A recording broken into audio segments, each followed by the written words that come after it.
येत्या रविवारी म्हणजे 18 तारखेला संध्याकाळी 5 वाजता मुंबईतल्या शेरे पंजाब BMC ग्राउंड जे आहे अंधेरी पूर्वचं, त्या ठिकाणी आमच्या सगळ्यांचे नेते, राज्याचे उपमुख्यमंत्री माननीय देवेंद्रजी फडणवीस यांच्या प्रमुख उपस्थितीमध्ये लाडक्या बहिणींचा देवाभाऊ हा कार्यक्रम भारतीय जनता पार्टी महिला मोर्चाच्या माध्यमातून घेतला जाणार आहे। त्या ठिकाणी आमचे लाडक्या बहिणींचे लाडके भाऊ देवेंद्रजी फडणवीस हे या कार्यक्रमाला उपस्थित असतील। प्रत्येक जिल्ह्यातल्या 2 भगिनी या माननीय देवेंद्रजी यांच्याशी त्या ठिकाणी 2 वे कम्युनिकेशनमध्ये बोलणार सुद्धा आहेत, आपल्या मनाच्या भावना सुद्धा व्यक्त करणार आहेत। तर अशा या कार्यक्रमाची माहिती देण्यासाठी आज आपल्या सगळ्यांना या ठिकाणी मी बोलवले। नमस्कार पत्रकार बांधवांनो, आपण पाहताय सध्या की लाडक्या बहिणी या संपूर्ण राज्यामध्ये तुम्हाला अतिशय आनंदी झालेल्या दिसतायत, कारण प्रत्येक लाडक्या बहिणीच्या खात्यामध्ये महायुती सरकारच्या माध्यमातून 3000 रुपये जमा करायचं काम जे आहे ते सुरू झालेलं आहे। त्याच अनुषंगाने जवळपास 10,000 महिलांच्या उपस्थितीमध्ये मुंबईत हा कार्यक्रम त्या ठिकाणी होणार आहे आणि त्याचं थेट प्रक्षेपण हे राज्यातल्या आमच्या सगळ्या जिल्ह्यांमध्ये भारतीय जनता पार्टीच्या माध्यमातून लाईव्ह त्याचं कार्यक्रम दाखवला जाणार आहे।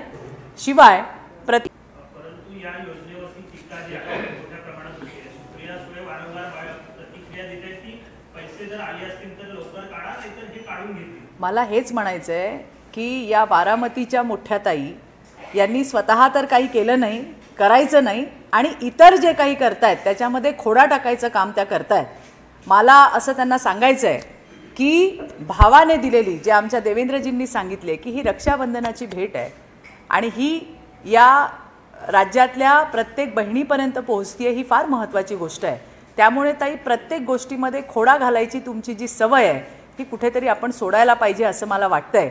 आणि एक बहीण काय बोलते किंवा एक मोठी ताई बारामतीची काय बोलते हे महत्त्वाचं नाही, कारण राज्यामध्ये इतर ज्या भगिनी आहेत, कदाचित बारामतीच्या मोठ्या ताईला या 1,500 रुपयाचं महत्त्वही वाटत नसेल त्यांच्या लेखी, परंतु या राज्यातल्या माझ्या गोरगरीब माय माऊली ज्यांच्यापर्यंत हे पैसे गेलेत त्या अत्यंत आनंदित आहेत, अत्यंत खुश आहेत आणि महायुती सरकारला त्या ठिकाणी आशीर्वाद देत आहेत, एवढं मात्र नक्की मी सांगेन।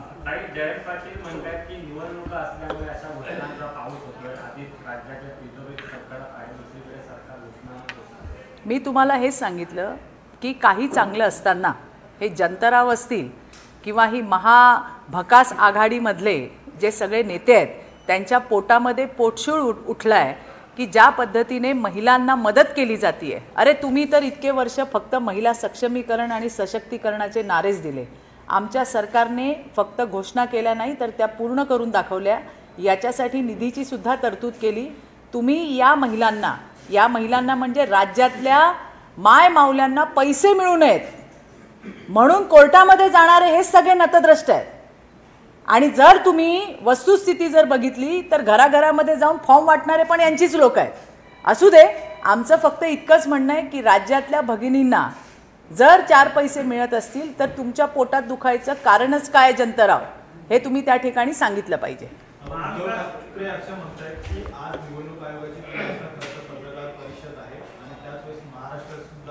घोषणा करण्यात यावी, कारण की महाराष्ट्राला लुटणारी लोक आलेली आहेत, त्यापासून सावध।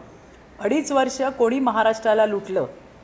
2.5 वर्षामध्ये एक राज्याचा गृहमंत्री, ज्या राज्याचे मुख्यमंत्री हे तत्कालीन उद्धव ठाकरे होते, त्यावेळेला गृहमंत्र्याने 100 कोटीची उघराणी केली। महाराष्ट्राच्या इतिहासात पहिल्यांदा राज्याच्या मुंबईसारख्या शहराच्या, मुंबई महानगरीच्या पोलीस कमिशनर, पोलीस आयुक्त यांनी एका गृहमंत्र्यावरती अशा पद्धतीने एलिगेशन करणं, जो आतमध्ये गेलेला त्यांचा चाहता आहे, जो त्यांच्या पक्षामध्ये सुद्धा होता, मी जर चुकत नसेन तर हा जो सचिन वाझे आहे हा आधी शिवसेनेमध्ये त्यांनी प्रवेश केला, कोणाच्या? उद्धव ठाकरेंच्या, आणि नंतर त्याला सेवेमध्ये घेण्यात आलं होतं। त्यामुळे उघराणी करणारी ही जी सगळी माणसं आहेत त्यांनीच सांगितलं की यांचे हे सगळे काय काळे कारनामे आहेत। तर अशा याच्यामध्ये उद्धवजींनी, मला असं वाटतंय की महायुतीला किंवा भारतीय जनता पार्टीला अशा पद्धतीचे उपदेशाचे डोस पाजणं हे काही त्यांना शोभत नाही. एकीकडे संजय पाटील तुम्ही ज्या पद्धतीने सांगताय की सचिन वाझे शिवसेनेत होता, मात्र दुसरीकडे प्रदीप शर्मा यांची पत्नी आहे, त्यांनी देखील आता शिंदे गटामध्ये प्रवेश केलेला आहे. कसं बघता? कारण की त्याच प्रकारामध्ये खरं तर प्रदीप शर्मा यांचं देखील नाव होतं, ते देखील आरोपी. सचिन वाझे हा डायरेक्टली त्या ठिकाणी तो स्वतः त्या ठिकाणी पैसे वसूल करत होता, त्याला सांगण्यात आलं होतं अशा पद्धतीच्या बातम्या किंवा जे काही त्यांनी सांगितले ते सगळं समोर आलेलं आहे. म्हणून मी हा संदर्भ घेतला. आणि जे उद्धव ठाकरे आम्हाला शहाणपणाचे डोस पाचतायत, 2.5 वर्षात त्यांनी काय केलं या संदर्भामध्ये मी बोलले. मुंबईमध्ये महाविकास आघाडीचा मेळावा निर्धार मेळावा आहे. आगामी विधानसभेच्या अनुषंगाने हा मेळावा घेतला गेलाय. निर्धार केला जातो विधानसभा जिंकण्याचा. नाही, निर्धार करणं काही चुकीचं नाही आहे. तो निर्धार पणाला जाईल की नाही हे मात्र महाराष्ट्राची जनता नक्की ठरवेल. कारण ज्या पद्धतीने 2.5 वर्षामध्ये या महाराष्ट्राची माती करायचं काम केलं, महाराष्ट्र कुठे होता आणि आज महाराष्ट्र तुम्ही पाहताय की एकनाथराव शिंदे असतील, आमचे नेते देवेंद्रजी असतील, अजित पवार असतील, यांच्या नेतृत्वामध्ये महाराष्ट्र आज पुन्हा एकदा नंबर 1 वरती आलाय. एक विजन असणारं असं नेतृत्व या महाराष्ट्राला लाभलंय. आणि त्यामुळे कितीही निर्धार केले तरी यांच्या निर्धाराला माती दाखवायचं काम किंवा मातीत मिसळण्याचं काम ही महाराष्ट्राची जनता करेल, हा मला विश्वास आहे. काही उद्धव ठाकरे असं म्हणतायत की लाडकी बहीण योजना आणली पण पैसा कुठे गेलाय. IAS अधिकारी सांगतायत की साहेब तुम्ही लवकर या. आता भाषण मी काय म्हटलं तुम्हाला, हेच मी सांगितलं की प्रत्येकाच्या मनामध्ये शेखचिल्लीचे जी स्वप्न असतात ती स्वप्नच राहतात. जी कामं ग्राउंडवरती महायुती सरकारच्या माध्यमातून झालेली आहेत, आज आपण बघितलं की वीज बिल माफ झाले, आज आपण बघितलं की मागेल त्याला सौरपंप देण्यात येतोय. फक्त महिलांसाठी नाही तर युवकांसाठी सुद्धा विविध योजना आणलेल्या आहेत.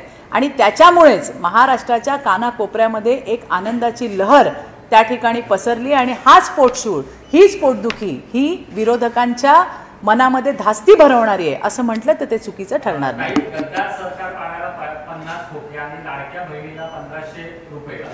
अरे तुम्ही तर ₹1.5 कुणाला दिला नाही. उद्धवजी ज्या बांधावरती जाऊन तुम्ही सांगितलं होतं ना मुख्यमंत्री व्हायच्या आधी की 50,000 रुपये आम्ही तुम्हाला त्या ठिकाणी माफी देऊ, कुठे गेले ते सगळे वादे इरादे? ₹1.5 अवकात म्हणजे ₹1.5 औदार्य न दाखवणाऱ्यांनी 1,500 रुपये जे मिळत आहेत, मला याचंच सांगायचं आहे की माय मावल्यांनो लक्ष ठेवा आणि सावध व्हा ग सावध व्हा या सगळ्या बोक्यांपासून. हे पाहताय ना तुम्ही कशा म्हणतायत. तुम्हाला देण्यात येणारे 1,500 रुपये यांच्या पोटामध्ये दुखतायत. तुमच्या मातोश्री 2 मधून तर मागत नाही आहेत ना. सरकारचे पैसे आहेत आणि सरकार ते सरकारच्या बहिणींना देत आहे, लाडक्या बहिणींना देत आहे. देता येत नसेल तर देऊ नका, पण किमान या चांगल्या हेतूने चालू झालेल्या योजनेवरती शंका तरी घेऊ नका, एवढं मला उद्धवजींना इथे सांगायचं आहे. धन्यवाद. थँक्यू. संजय राऊत असे उद्धव ठाकरेंबद्दल म्हटले की उद्धव ठाकरे महाराष्ट्रातला एक चेहरा आहे. त्यानंतर पृथ्वीराज अरे काय तुम्ही त्यानंतर पृथ्वीराज चव्हाण म्हटले होते की ज्यांच्या जास्त जागा येतील त्यांचाच मुख्यमंत्रीचा चेहरा असेल. परंतु आज उद्धव ठाकरे असं म्हणतायत की तुम्ही जो चेहरा जाहीर कराल त्याला माझा पाठिंबा असेल, मी काही स्वार्थासाठी लढाई लढत नाही. मी काय म्हटलं की या सर्व ज्ञानीने या उद्धवरावांची पार माती करून टाकली आहे. ज्या पद्धतीने आमचाच मुख्यमंत्री आणि उद्धवजीच मुख्यमंत्री होणार अशा पद्धतीच्या वल्गना यांनी केल्या, पण बाजूच्या दोघांना विचारलंच नाही की बाबा तुम्हाला मंजूर आहे का. ना राष्ट्रवादी तुतारीवाल्यांना विचारलं ना त्या हातवाल्यांना विचारलं. आणि त्यांनी आता हात दाखवून अवलक्षण केल्याचं आपल्याला सगळ्यांना पाहायला मिळतंय, एवढं मात्र नक्की. एक शेवटचा, उद्धव ठाकरे असे म्हणतात की मोदींनी 15 लाख येतील असं सांगितलं होतं, मात्र 1500 रुपये देत आहेत. मोदीजींनी सर्वसामान्य लोकांच्या आयुष्यामध्ये आणलेला बदल गेल्या 10 वर्षामध्ये कुठे होता भारत आणि कुठे गेला भारत याचा विचार मला वाटतं प्रत्येकाने केला पाहिजे. आज प्रत्येक घटकासाठी मोदीजी त्या ठिकाणी काम करतायत. आणि मला उद्धवजींना आठवणही करून द्यायची आहे की ज्या वेळेला युतीचं सरकार होतं, ज्या वेळेला शिवसेना आणि भारतीय जनता पार्टी एकत्र होते, तेव्हा हेच उद्धवजी मोदीजींची स्तुती करायला आणि मोदीजी किती चांगले आहेत हे सांगताना थकत नव्हते. खरं तर ही वस्तुस्थिती आहे की आज मोदीजींनी जो परिपाठ त्या ठिकाणी घालून दिलाय, जागतिक आर्थिक व्यवस्थेत आज आपण 5 नंबरवरती आहोत. तिसऱ्यांदा पुन्हा एकदा पंतप्रधानपदी विराजमान व्हायचा मान सुद्धा मोदीजींना त्या ठिकाणी या देशातल्या जनतेने दिलेला आहे. आणि त्याच्यामुळे येणाऱ्या दिवसामध्ये आपण 3 नंबरवरती नक्की जाऊ. प्रत्येक घटकासाठी काम करण्याचे एक उर्मी असलेला आपला नेता जो 18-18, 20-20 तास या देशातल्या लोकांसाठी काम करतो. उद्धवजींना माझा सल्ला आहे की जर या बाकीच्या गोष्टीतून तुम्हाला वेळ मिळाला तर कालचं सन्माननीय पंतप्रधान मोदीजी यांचं भाषण तुम्ही नक्की ऐका. होऊ शकेल की कदाचित त्याच्याने त्यांच्या डोक्यामध्ये प्रकाश पडेल. धन्यवाद. ताज्या व नवनवीन बातम्या पाहण्यासाठी आजच आमच्या मुंबई न्यूज 24 चॅनलला सबस्क्राईब करा.